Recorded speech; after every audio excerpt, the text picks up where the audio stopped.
Finally সেই দিনটা চলে আসলো যে দিনের আমরা অনেক অনেক অনেক অপেক্ষা করে থাকি। শুধু লার্নিং এর ইমোশন বলে ভুল হবে। পুরো ওয়ার্ল্ডের অনেক অনেক স্টেটের মানুষ ওয়েট করে থাকে আমাদের এই পুজো কবে আরম্ভ হবে। অনেকে জিজ্ঞেস করেছো আমাকে ফেসবুক মেসেঞ্জারে যে আমাদের শীতলা পুজো কবে থেকে আরম্ভ হবে। আমাদের শীতলা পুজো আজকে থেকে আরম্ভ হয়েছে ২৮ এপ্রিল পর্যন্ত। সবার ওয়েলকাম রইলো। আর কালকে ২০শে এপ্রিল রয়েছিল মায়ের গ্র্যান্ড ওপেনিং।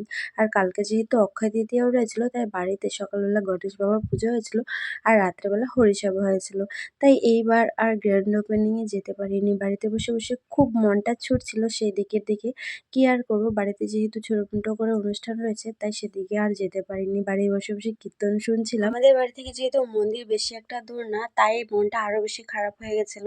বাড়ি থেকে ঢাক ঢোলের আওয়াজ শোনা যাচ্ছিল আর অর্কেস্ট্রার প্রোগ্রামও হচ্ছিল, সেগুলো শোনা যাচ্ছিল। খুব ইচ্ছে করছিল রাত ১০টার পর একবার যাই, তবে আর তখন শরীর দিচ্ছিল না। সকাল থেকে রাত অবধি সারাদিন অনেক খাটাখাটুনি চলে গেছে শরীরের উপর।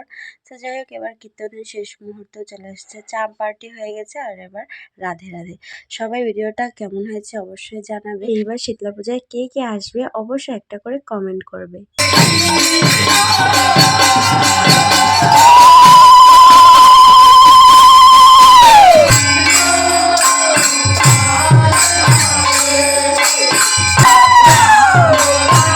আমাদের যেমন ডিজে শুনলেই নাচতে ইচ্ছে করে, তেমনই মা ওদের কীর্তন শুনলেই নাচতে ইচ্ছে করে।